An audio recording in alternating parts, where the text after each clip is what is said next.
Stephen Merchant here with us this morning, everybody. Thank you very much. It's good to have you. Thank you. Stand up. Yeah. Now in the U.S. Not right. just you did this huge tour of Britain. Now you're bringing it over here to the States. Yeah, I'm nervous. Yeah. Yes. What has you worried? Because I adore American humor. I grew up listening. I was obsessed with like Woody Allen and stuff like that, and so I feel like I understand American humor, but I don't know if I do, and I'm worried that will it translate? You know, I mean, I've spent the day going through changing, you know, pavement to sidewalk. Yeah. I've done that. That's fine. We're straight there. That's okay. Because we will react awful. Because you will go furious. Yeah. He said pavement. Yeah. It's a sidewalk, buddy. People just leaving, seats clattering up. But you said you grew up enjoying Woody Allen. So I feel like I'm very kind of, I would love to be basically a short Jewish New Yorker. That would be my dream. Like, if I could make that happen, I would adore that. You know, he lives in my neighborhood, Woody Allen. And if you would like to meet him, I should wander around your neighborhood. No, I can take you. I can take you over to his house. Yeah, but do you know him, or are we just going to stand outside like a crazy guy? I honestly feel like if I said I've got one of the co-creators of The Office here, I could get us both. As far as I understand, that Woody Allen hasn't watched anything since 1965, so he would never have heard of that. Yeah, I'd be much better off bringing some old jazz guy. Yeah, exactly. yeah, from the 1930s. Yeah, definitely. No, I did. I was lucky enough to shake his hand once at, you know, some event, and he had no idea who I was, and why should he? And that was enough for me. I can die a happy man. What was the event? This was, I think he was doing a screening of one of his movies in the UK, and I was able to sneak in. And I remember there was a moment where he was taking questions, and we were just doing our show Extras at the time, and we were thinking it would be great to get him in the show. Yeah. And so he was taking questions, and I had my hand up, and I was going to say there and because he'd said on the stage, no one ever asks me to be stuff as an actor. Yeah. They always think of me as a director. They don't ever ask me to do stuff. So I thought I'm going to ask him here. And like an absolute English gentleman, I allowed the lady next to me to ask her question, thinking I'll be next. They went, that's it for questions. Yeah. Wrapped up. And so since then I've never been polite. I've never let a lady go first for anything. Now, did Woody end up doing her show? Did yes, she? Exactly. Yeah, right, yeah. Just really went. Well, that's no. When you met him, did you do the regular I really like Danny Hall? All I said was, it's a pleasure to meet you, sir. And I was dumb, honestly, I'm not normally starstruck, because I've worked with, you know, I'm lucky enough to have worked with a lot of people now that I admire, but there's something about him that just blew me away. It was weird. But you guys will ask people and get them to do your shows that I don't see doing any other shows at all. Yeah, I don't know quite how that works. Ricky Gervais is incredibly persuasive, has amazing chutzpah. I mean, will just talk to anyone. Just he somehow can get hold of phone numbers of people, like a mob boss. It's like, get me Johnny Depp's number, and it's like within an hour we have it, and he'll just call him and like, Johnny, we've never met, but I badmouthed you at the Golden Globes. Do you want to do our TV show for no money? He's like, yeah, sure. It's like a Jedi thing. Yeah, because that's the funny thing is like they don't come do your show and come off looking the better for it. You know, like they come on acting like I'm an awful shallow person. It's bizarre. It's so weird. And I think maybe there's a sort of a relief for them, you know, that they obviously. When you meet those people, you realise that the public image they have is not the real them in any way. You know, I'm sure the people you've had on this couch, you know, they're good people, they're nice people. Often, I'm sure some are assholes, but at least two I've met. But so I think it's nice for them to be able to play with that public perception and sort of mock it, and like we've just done this new show, Life's Too Short, and Liam Neeson is in it, and Neeson you always think of as being very earnest, Oscar Schindler, very sour and kind of, but in the show, like he's playing with that idea, and he comes in, he wants to do comedy, and he's trying to do some improv comedy with me and Ricky, and he just every choice he makes is the most depressing, worst thing you could go down, you know, I've got AIDS, that's not appropriate for comedy, Liam, you know. But because he has that amazing public persona, you can play with that. And of course, in real life, he's got a great sense of humour, and he likes to just have a beer and have a laugh. But so that's one of the things that's most enjoyable about doing that. Well, you know, even in Extras, when you guys had Bowie come on, I haven't really seen Bowie even do albums in the last 10 years like that. You know, I'm a giant fan of his. And that one thing is all I've really seen out of him after. Well, that was all down to The Office, which just we read in a paper or something that he was a fan of The Office, and it's so strange to me that David Bowie has watched something we've done. You know, like the idea that he took the cellophane plastic off the DVD, Imam, I'm having trouble getting it started here. Imam, have you got longer nails? Could you just get that? It's just weird to me that I remember Ricky phoned him once to talk about the show, and he went, and he just Ricky said he picked up the phone, and David just went, "Sorry, Rick, I'm just eating a banana." Just the idea that David Bowie eats bananas is amazing to me, because I presume he's got the zigzag kind of, Ziggy Stardust or whatever. A little thunderbolt. Yeah. But when they show up to play. They want to have a good time. And I think actors like to act, and they like to, we give them great freedom. They come in, we never spring anything on them. They always know what the script is, but they're free to improvise and play around and go crazy. And there's not hanging around in trailers. There's just, they come in, boom, we're straight into it. And I think, I don't know, I hope they enjoy that. It's a day off for them from their real careers. Right. But for you, as the writer, you want to make sure you take care of these people. Absolutely. I don't want them to feel awkward. I don't want them to regret what they've done. As I say, we never. It's not like a kind of candid camera. We're not sort of trying to stitch them up or screw with them. We want them to enjoy it, and they've all been. I mean, I don't think they've ever. I remember Kate Winslet, I don't know if I can say this on your show, you could maybe edit it out. No, you can say whatever you want. Kate Winslet, the only thing she wouldn't say is she was dressed as a nun, and she had the heavy studio lights, and she was supposed to say, "Man, I am sweating like a rapist." And she felt that was too far. I agree with her. In retrospect, you're right. We got carried away. You're right. It was offensive. But aside from that, she agreed to everything else we'd written. Yeah. Yeah, I don't even remember that as an old saying. It's not an old saying. Yeah. My grandmother still says it all the time. Sweating like a rapist in here. But maybe it's an English thing. But you guys, I think, because the fact is that people also want to show that they've got good sport about themselves, that they can have fun with it. No, I agree. But the interesting thing is the media still hasn't picked up, because when the clip came to the States, it was, I think it was Huffington Post, but like Johnny Depp gets even with Gervais for the Globes. And I'm like, well, he's on their show. Yeah. It's so bizarre that they still won't allow the idea that Johnny Depp is a friend now who has agreed to do the show. It's like, here he is, Johnny's finally getting his voice heard. But by doing their show, the biggest star in the world. Now, when you were writing with Ricky too for the Globes, right? This year I haven't so far. I've been busy doing this tour. But the famous one last year when he supposedly made people furious. Did you guys worry we're going to go out on that edge? Or did you feel I don't know. Maybe this is the other thing. The distinction, I guess, between the UK and the US is that there's a long tradition of sort of cheeky, sarcastic ribbing of celebrity, and I guess the closest thing here is the roast, the celebrity roast.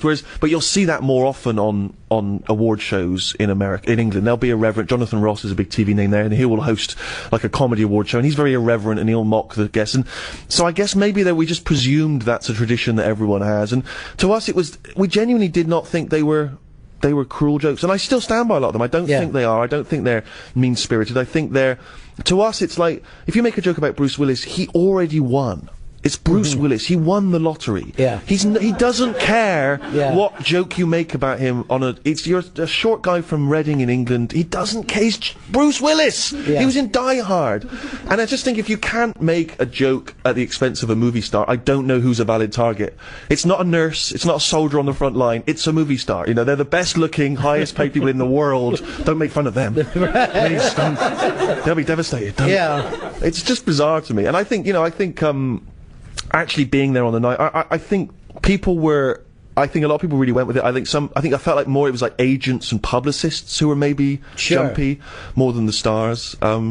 Because I just don't think they care in the end. I don't know, maybe I'm wrong, No, but I agree with you, and plus it probably feels okay to be treated like a regular person. Like, to feel like I'm part of it. Ricky's doing it for the audience. He's doing it for the people at home watching it. People who are struggling to pay their bills or whatever. He wants, in the end, they're the ones he wants them to laugh. You know what I mean?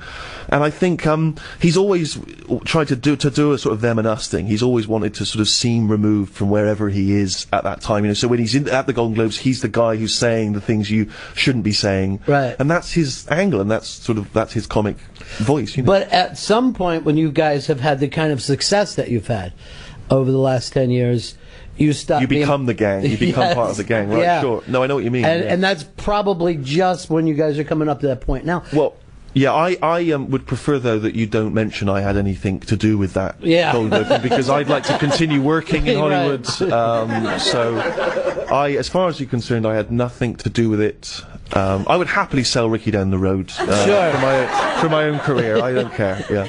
Let him take some of the bullets up front. Yeah.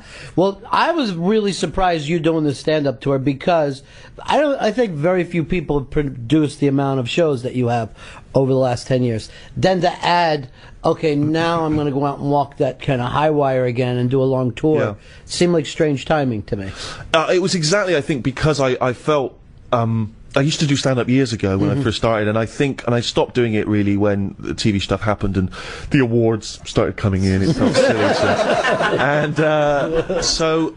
But I think that genuinely was that thing they always say on things like, you know, American Idol, you've got to be out of your comfort zone. You've got to get out of your comfort zone. And I think there's a lot of truth in that. I think you can become complacent and comfortable behind the scenes or with TV and movies where there's a lot of editing, and it's something about reconnecting with an audience, reminding yourself what makes them laugh. And so I genuinely felt like I should do it, just sort of to be uncomfortable again and to have to work hard. And how long had you been off the stage doing stand-up? It's 5 years or something. Yeah. So I sort of went back to little clubs and just started working it out. And right away, you walking into a little club, there's an expectation, right? But your material is half baked, right? You know, and you don't know what you're going to say, and so it's tricky. That audience expectation is very high. And it's harder. I always remember Eddie Izzard said something about stand-up. You need to be brave enough to walk to the edge and then walk off, and that's how you become great. And I guess since I've started doing it again, I've probably not had that bravery because of that expectation. You just, you know, I don't want to disappoint. You know, you get panicked, and it probably makes you more conservative and less ambitious, maybe, which is a shame. And yet, that's the same thing. I mean, they're looking for something in particular.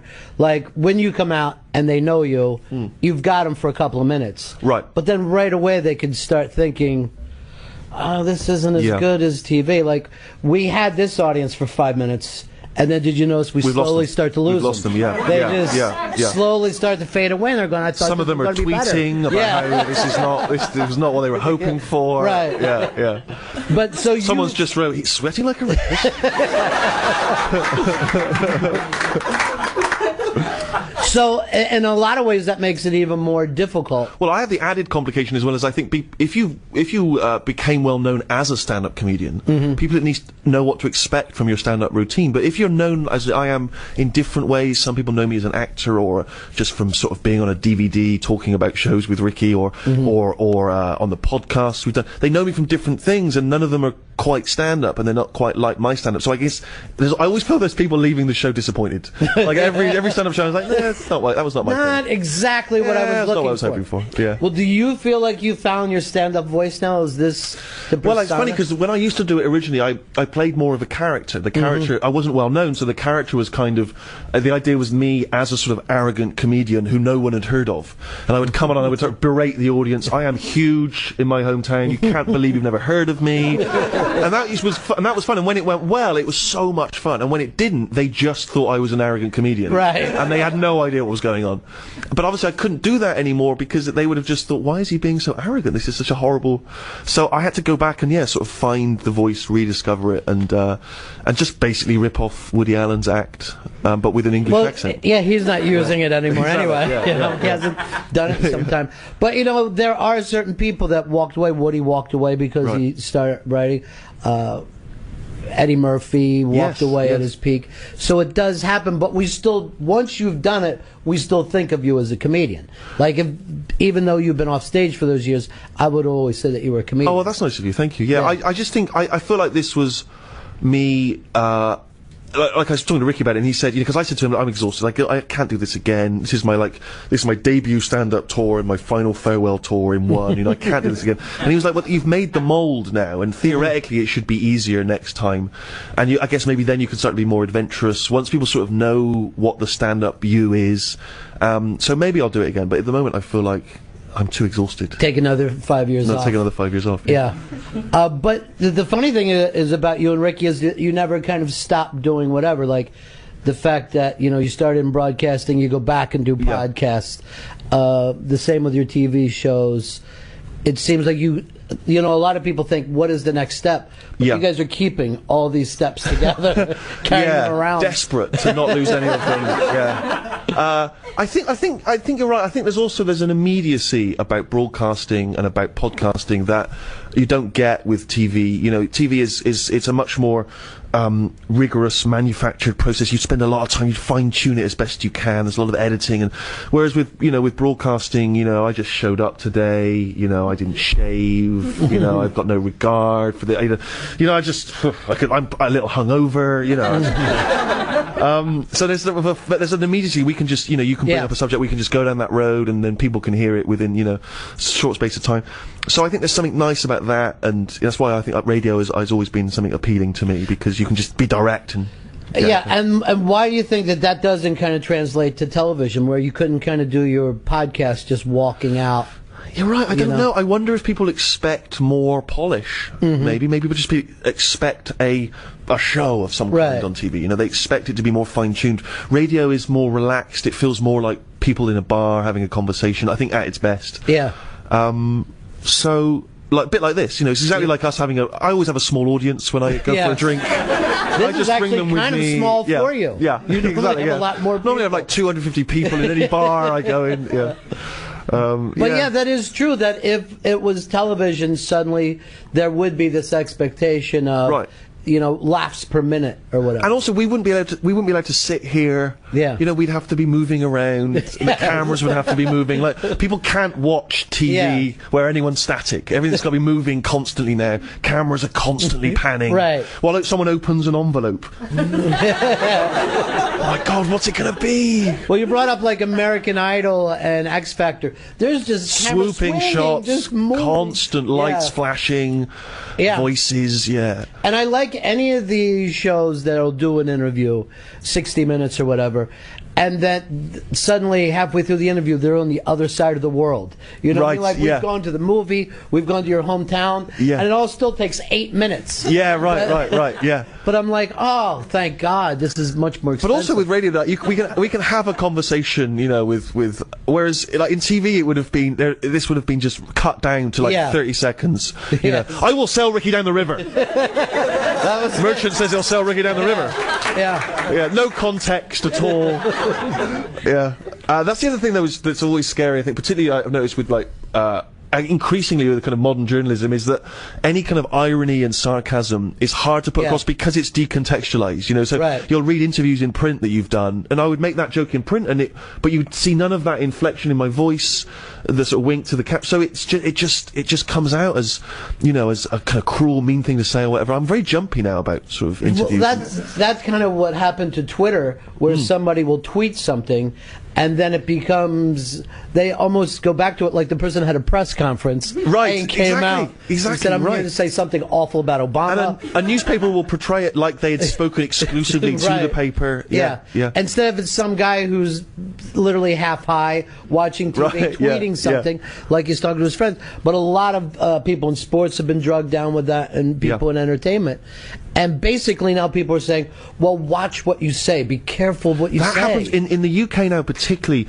That has got worse and worse, I think. I feel like the policing of what you can say, of what you can make a joke about, has become very intense lately. I feel a bit like the UK has gone back to the 50s in some way. It feels very conservative with a small c now, you know. There's something about it which I find slightly unsettling, you know. No, it's very unsettling to me as well. I don't know if it's the same here, I don't know. I mean, I think there's a lot of freedom you have on things like Sirius that we don't have in the UK. Well, we will go along, it's free, and then boom, one thing happens.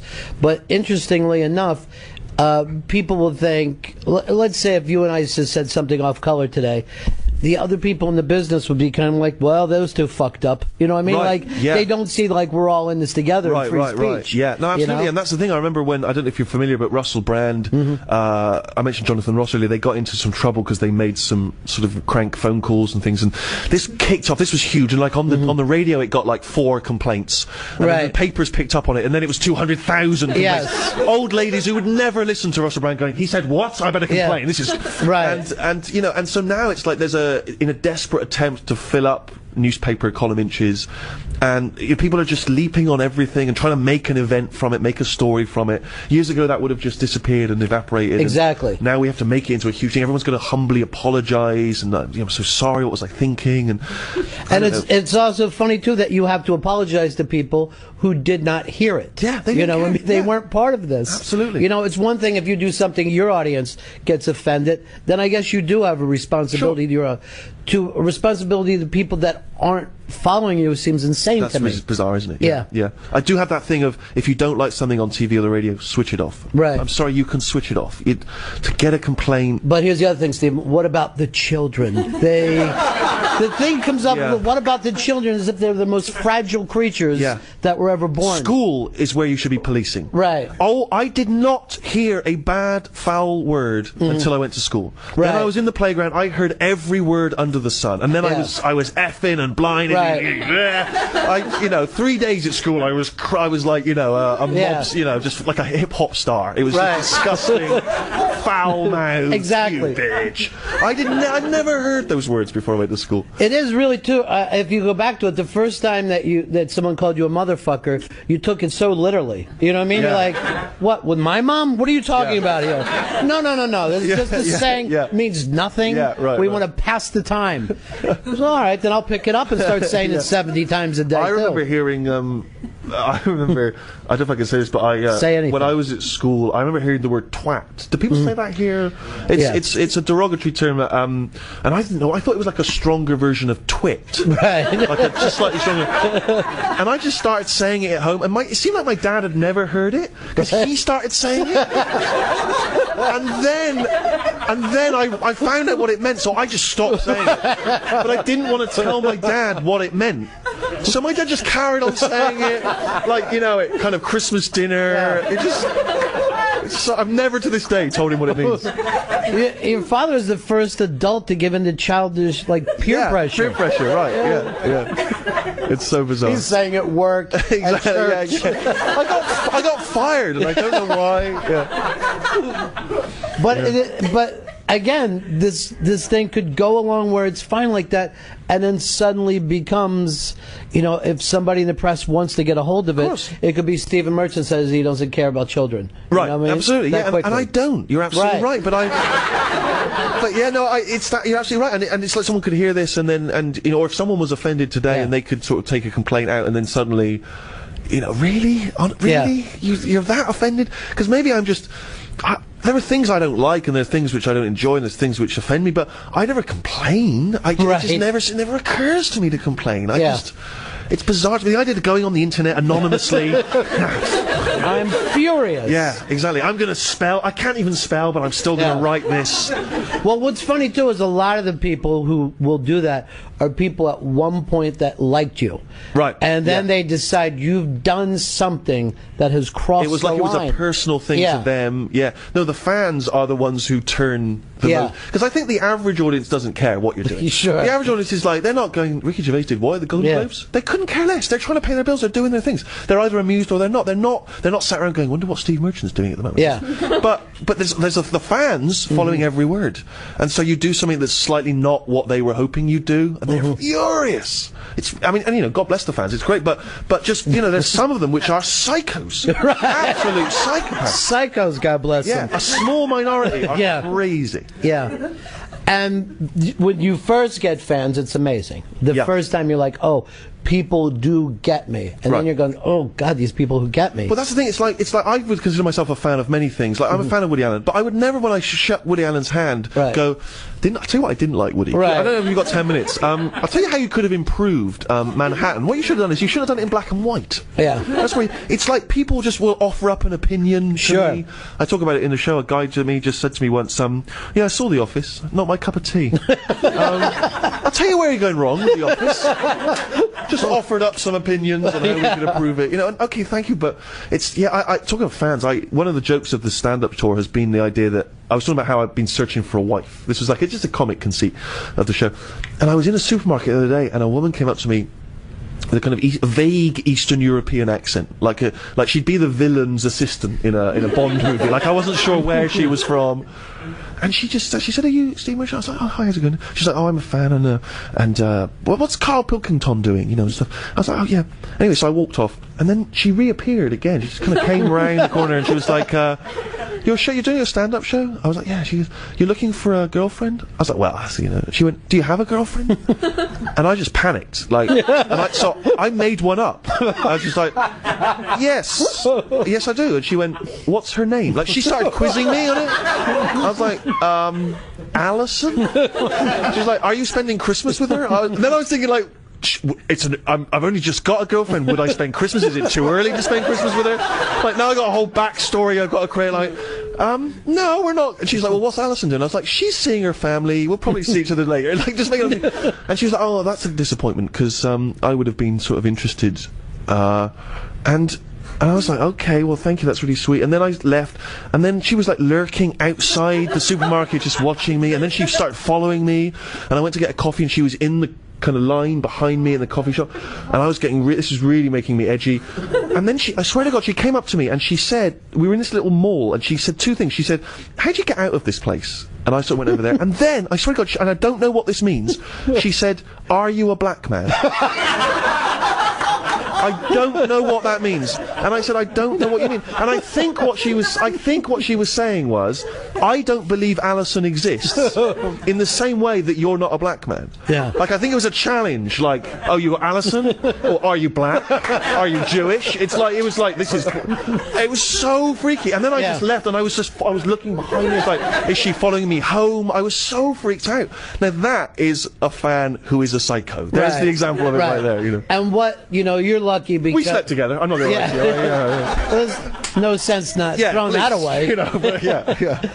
But you can imagine what it is like to be, I don't know, Tom Cruise or something where but then Tom Cruise is not in the supermarket. Right. That's the thing. He's insulated, you know? Yeah, that's true. Yeah, I don't have enough money to not go and do my own shopping, you know? The idea of sending someone shopping for me is bizarre, you know? Yeah. Because I'm too cheap. That's the thing. I think if you're raised like I was, my father was always very thrifty, and I've got that same thing, and I don't like spending money. Well, it's really funny with the big stars, they'll have assistants, and then the assistants are the ones that sell them out to the tabloids, but they'll also be like, "Well, he treats his assistant like shit. They have to go get his shirts," and like, I thought that's what the assistant does. Yeah, that's why you got there. Every day the assistant has to go and get coffee. Right. They always bitch and do some of his emailing. Right. Yeah. No, I know what you mean. You're like, you wouldn't have a job if this guy did his own shit. But it's that weird thing about the modern age again with like technology. I was doing a warm-up comedy show in London, and I noticed a guy just filming it on his phone,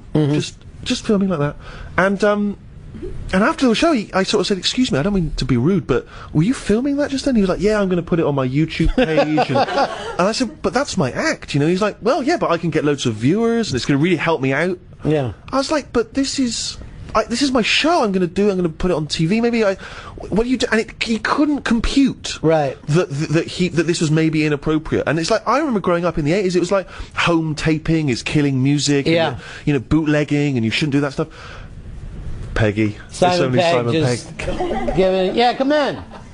Simon Pegg giving the British fuck you. Yeah.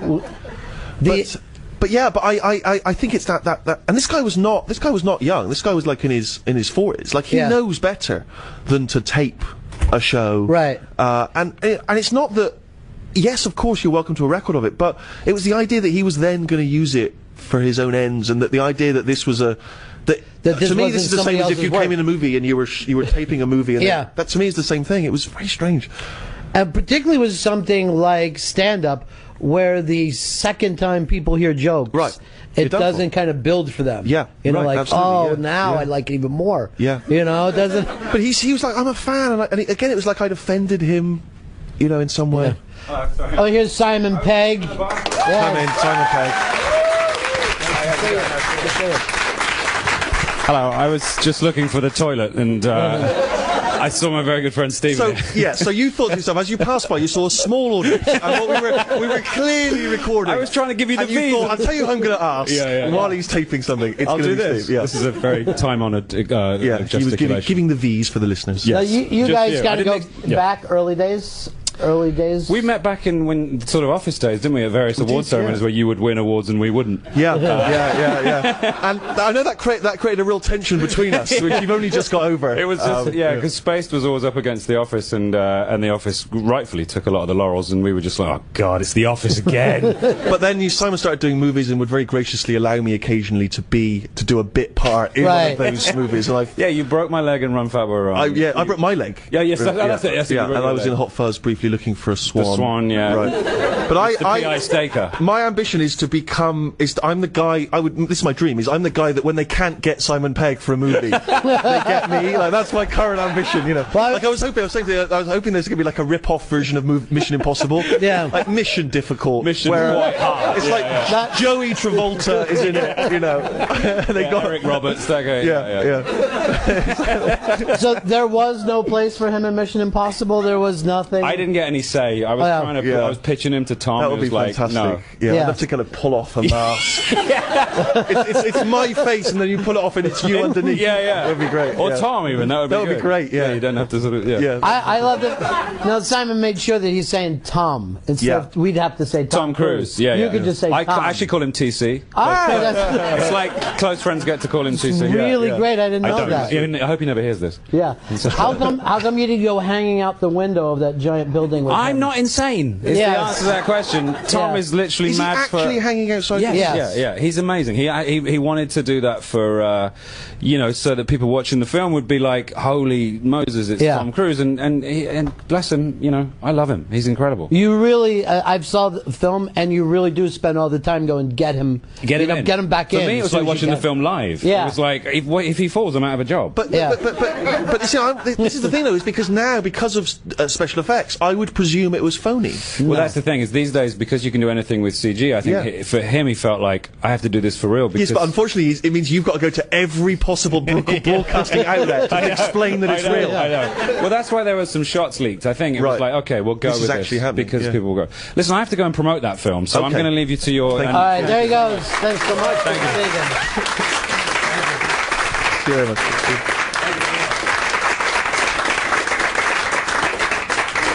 Yeah, get the fuck out.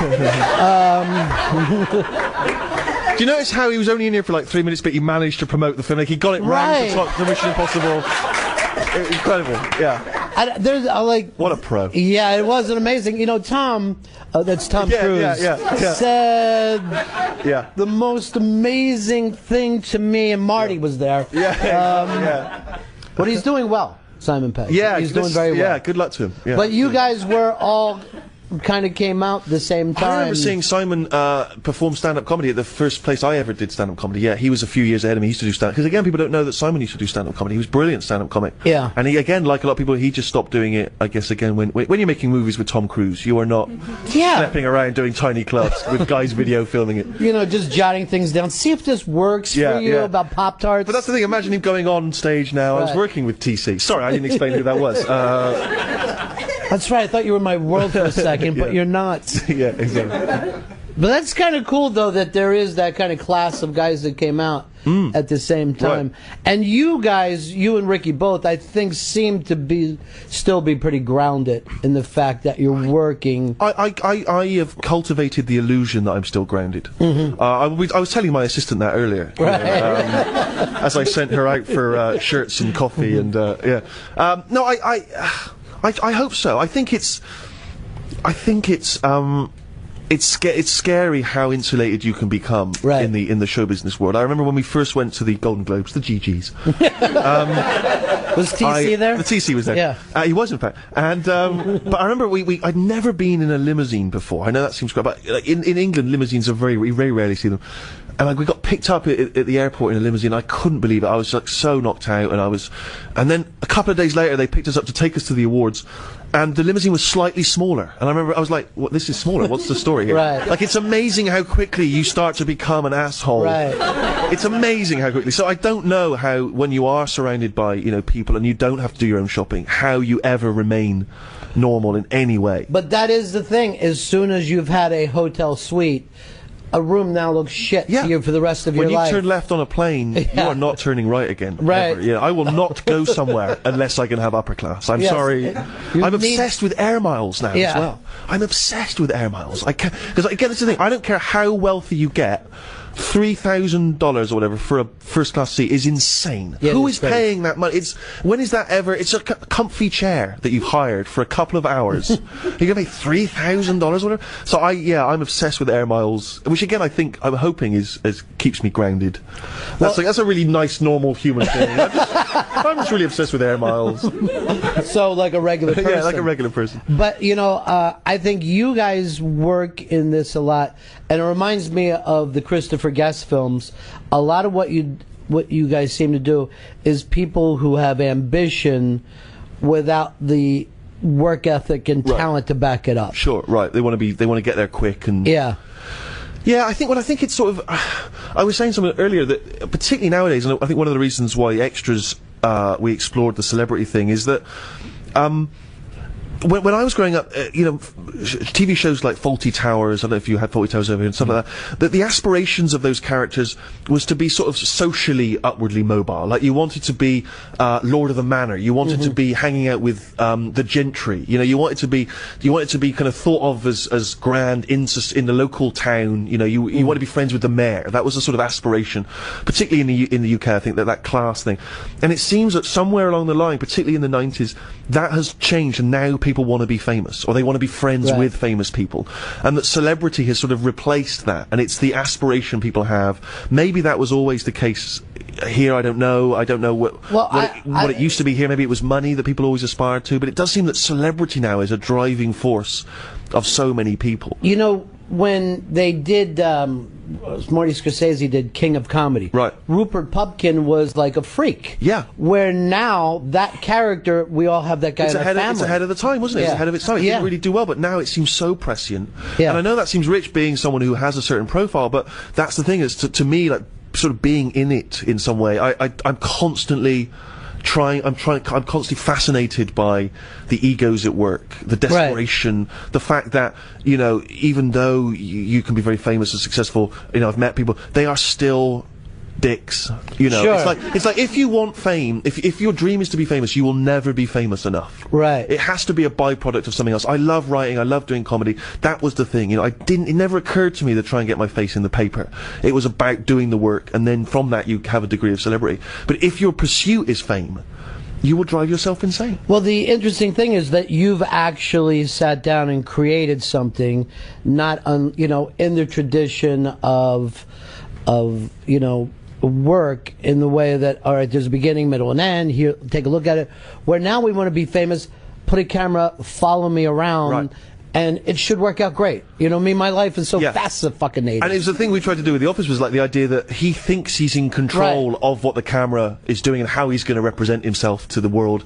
And of course, the disparity between the real him and the way he sees himself is a lot of the comedy in the show. But again, you see people constantly on reality TV, and it's like they think, oh, okay, when they see me, they are going to fall in love with it. I am a philosopher, I am a thinker, I am a comedian, and they come out as dicks, just because it exposes you, the real you, and it's bizarre that no one learns. Well, that's the interesting thing. Your latest tour that you're doing, you come out and talk about the difficulties in your life, things that happened to you, making fun of them, the fact that you have trouble with women. But people go on those reality shows as if they were John Travolta in 1977. It's bizarre, isn't it? It's so strange. The opposite of what attracts people. Yeah, it's really weird. Yeah, I am fascinated by it. It is a weird phenomenon. But it's almost like if you did your stand-up and came out and started telling people, things are going great, here's my awards, here's how much money I made. You know you can't win an audience over that, talking about your success. Right, yeah. But it's difficult because there's a presumption when you're on stage that you are a success, I guess, because people have come out and stuff. And to me, one of the key things I try and do in the show is remind, you know, that whatever success I've had, I still feel like that awkward 15-year-old me. Right. You know, it's still there inside. It's still the core of me. You know? But that is a weird thing about a comedian wants to share his humiliation. Yeah. Like, you go through some things where, of just write-ups that, or pictures that I don't want to give away into the stand-up for people, but some of the stuff that happened to you that would just be crushing to anyone, and but you're like, here, look at it. If you joke about it, you sort of own it in some way, you know? I remember someone said to me,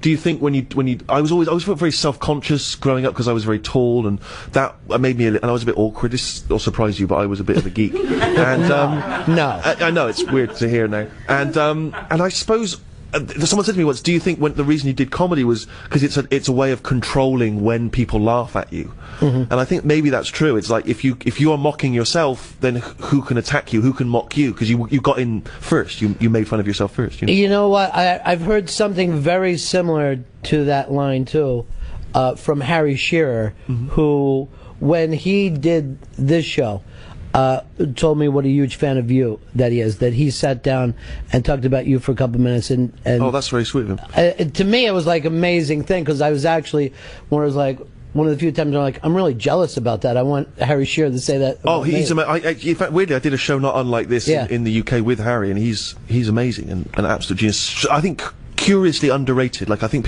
he's not getting the respect and due that he deserves, because he's such a talent. Well, there's stuff in his career where we're talking about your career, but he'll go out and do 15 different things. Right. 14 are better than most people could do, and yet it's just because it doesn't happen to be the most mass appeal thing at the time. But he seems to be doing it for himself. Well, I think that's great, and I think that's one of the phenomenons of sort of the digital age and online and stuff, is you feel like there's a way of doing something more niche now, and you can find your audience, which I think is different to as it used to be. I think certainly, you know, we did that with the podcasts. We were amazed that the podcasts became as successful as they did, because to us it was some guys in a room just talking, but the internet allows for that, to disperse it out there into the world in a way you could never do years ago.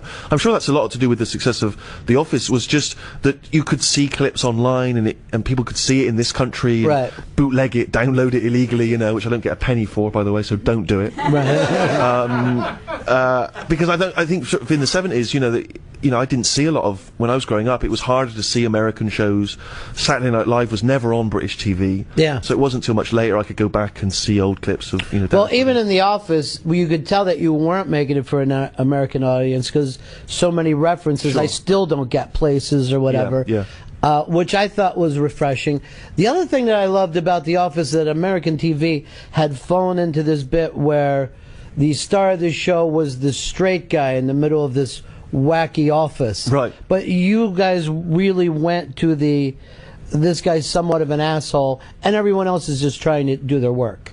Right, well, it was the idea that in the past sitcoms had always been some funny, zany characters with an office backdrop. Whereas to us what was interesting was the minutiae of office life. You know, we both worked in them, and there is something unique about that ecosystem of an office. You know, that, like, I don't care if you work in NASA or anywhere, if someone takes your chair, it's your chair. I wrote my name on the back. It's my chair. Where the hell is my chair? I had a pen. It was tied to my desk. Someone's taken my pen. So a physicist is going to be pissed about it. Stephen Hawking would be furious. You know, he doesn't care. Well, he's sitting in his chair all the time. I mean, that's true. If someone takes his chair, it's awful. Someone takes his chair. You can hear them using the computer voice down the hall. That's my computer voice. But I don't care where you are. I think you just everyone's kind of, you get petty, and it becomes your world. Well, the other thing too that I think that you guys caught on to that had kind of changed in society, that the office manager stopped really being that boss and was almost an assistant to everybody who worked for him. You know, like, hey, what do we got to do to get your sales up? How can I help you? Well, it was that sort of, I guess, that sort of 80s thing of, you know, let's loosen the bloody tie and just relax, guys. You know, we're all friends here, but you will be fired if you don't improve your sales. But we're all friends. We're all friends. We're a family. Yeah, we're a family and all that kind of thing. And in the end, one of the problems I think we tried to explore with David Brent was that he makes the mistake. You can't be the boss and the friend, because one day you will have to fire someone, and you cannot be their friend at that moment. And it's worse. It's far worse if you're the friend who's been at the barbecues and nursed their kids, and then you go, I'm going to have to let you go. But but how is young Jack? It's devastating. Do you guys keep thinking, like, all right, what will be the next piece, or you just wait for the muse to show up?